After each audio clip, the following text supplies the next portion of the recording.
Okay, here we are in Age of Renaissance.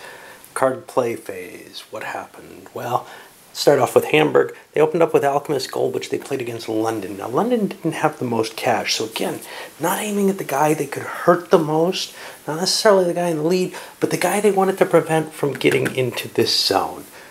Their personal advantage is to reduce England's chance of buying. Now, chances are England is going to be able to buy. We'll see why with some of the other cards. They also played their Timber card, which produced a significant amount of money for them, 27 bucks. A little bit for other people. They didn't want to hold off until the best of possible moments, even though they didn't have any cards left. We go over to our friends in Genoa, and they played a Papal Decree. Hard choice here. Do they want to prevent Overland East another turn? Or, as was the case, do they want to prevent the Holy Indulgences from happening? It was a definite difficult call. They could have gone with the Holy Indulgent, gone with preventing the Overland East and bought themselves the Holy Indulgences and gotten some extra counters. But without the Overland East, the Holy Indulgences sort of don't make a lot of sense. So by blocking the Indulgences, they think they're going to get the jump on the people who are going to be able to go. And they also thought England may not be able to because of the big hit on their money. But again, that money may have been recouped. We go to the next one. Poor Paris. So Paris played a silk card, which gave some money to a number of people, just 8 bucks.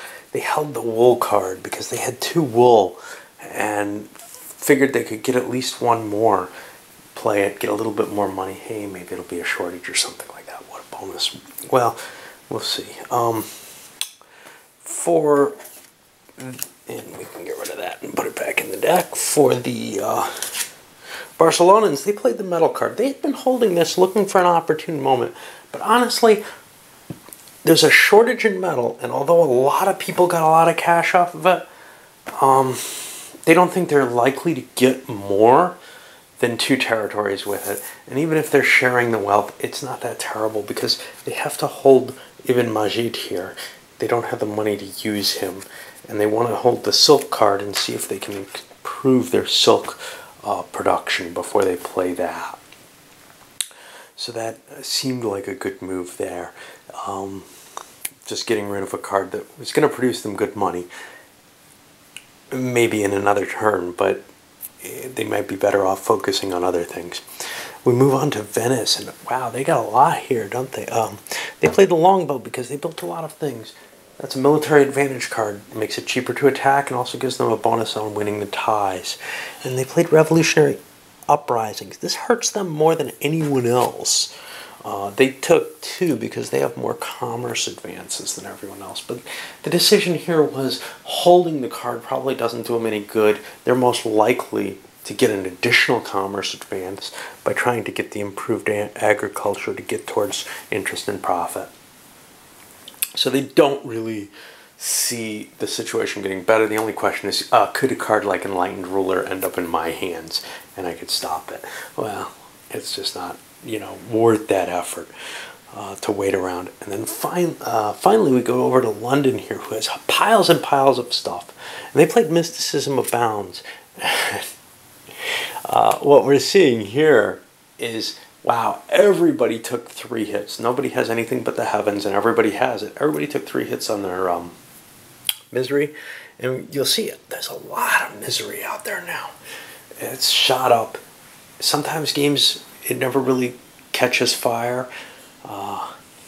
This was close to that point, but it almost always pitches over and gets you into this zone.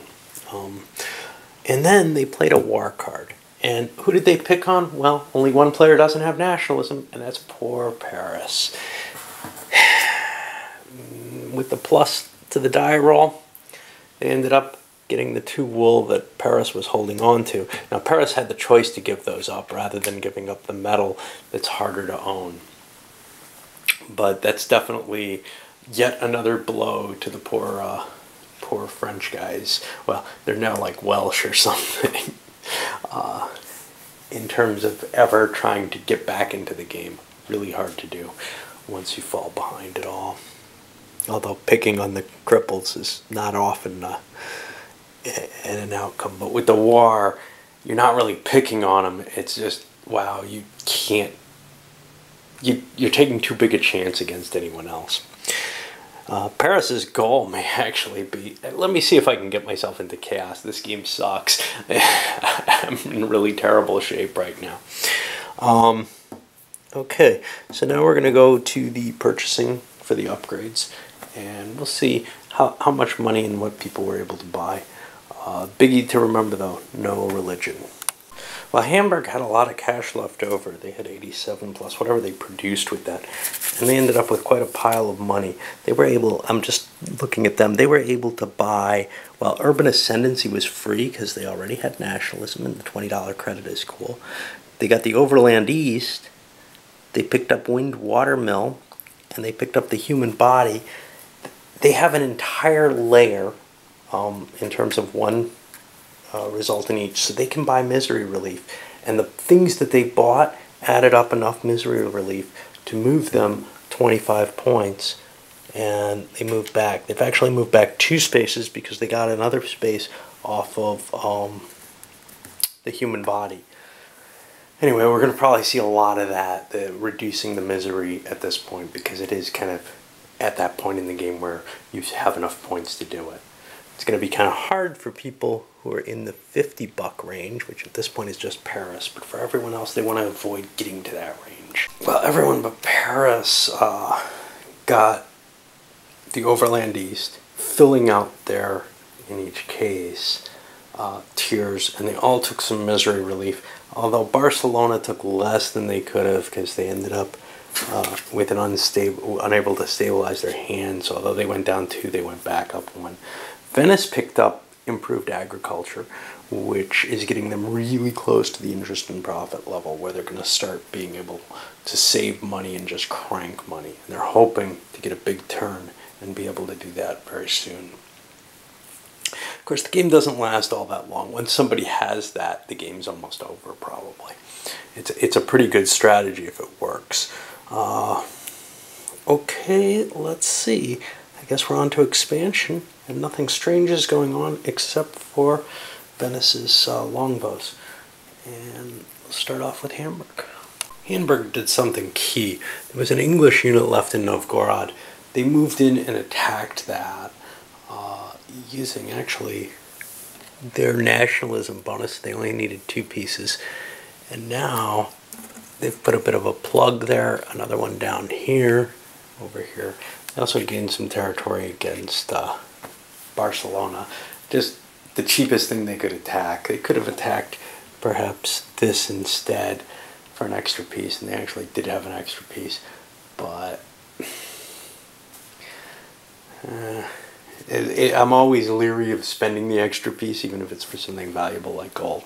Yeah, well. Let's go on for Genoa. Interesting little bit of fighting, and Venice basically screwed up here. Because Venice hasn't bought a galley, they were planning on trying to take Spice, but they have no way to get at it without boats. And they had this archers and thought that they were going to get it. Well, I forgot to buy the boats. And I had enough money to do so, but I didn't have the time. Because all I could have gotten it was to here. I needed to get it 2 levels, and I couldn't do that.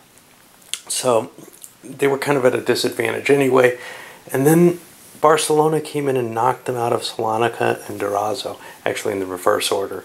It's easier, you take them out of Durazzo first, then into Salonika. It requires multiple die rolls, though. And then Venice had to do the reverse, although they actually didn't have to attack in Durazzo. What ended up happening, though, now is we're on the English, and they're going to be able to get their Spice. They've got 2 of them. They're going to get the 3rd one over here. They're pretty happy. And they're going to be able to pretty much dominate this Area 5 as much as they like. They have the boats to get to almost everything in here. The only thing that needed more than they can ship is this space. Well, they've got a caravan that can get them there, so they're in good there too. We'll roll and see how much, but that's their absolute top priority right now. London was actually shockingly successful. I think they didn't fail a single die roll in their attacks through the Black Sea, and they took everything. But then when they turned against Edinburgh and the Wool, which they just recently lost, well, things didn't go so well, and they lost 3 times in a row there, ended up putting an extra piece here. They were considering grabbing this other wool just to really solidify their holdings in wool, but they got stymied at the cheaper stuff. All right, well, let's see what happens. They bought a card. Somebody else bought a card earlier, so they had to pay 6 tokens, but they had so many tokens it wasn't a big deal. Let's make sure that they're going to win the thing. 1, 2, 3, 4, 5 different spaces. I don't think anybody's close to that. I see 2, maybe 3 elsewhere. So they get yet another card for that. And oh, that looks like fun. They got a military card for their other one. And now we're going to flip the tokens and grab the cash. And obviously, at 123 bucks, they're getting the most turnaround cash. It looks like England is well, or London is well on their way to becoming a power, even though, you know, somebody hit them this turn. They still got away with what they really wanted to do. All right, let's see what happens. And rolling for shortages and surpluses, actually none came up. There was a canceling out on the wool. Although I may have screwed up because I rolled 3s in both cases for the number. And I seem to remember that when the timber one happened, I had rolled a 3. Just maybe I'm wrong. Maybe I am just dreaming that. Venice got away with the low bid at 3. The race for the bottom, that's about as low as it gets. They have 105 bucks left. Basically, they want to buy a card, and that's it. They need to get seaworthy vessels and stuff like that to activate the spice card that they want. Our next step up, though, are Genoa and Hamburg. Now, Hamburg was the worst choice of the two in terms of the players' decisions, so that gets precedence. And they both have 7, with Genoa at 70 bucks left, Hamburg with 84 left. Then we get a little higher. London goes 13 with 110 bucks left. And their hope is to kind of be able to get out here. They think they can do it with that kind of cash. And then our last 2 are Paris and Barcelona, 19 and 20 respectively. Paris is saying, I got so cool, so lucky. Yeah, but they only have 14 bucks in the bank. Barcelona only has 56 in the bank. One of the tendencies is once you start falling behind, you start buying lots of tokens in the hope that you can get really, really lucky with them. But even if you do, it's usually just not enough. All right, well, let's move on to that next turn, and I'll load this one up.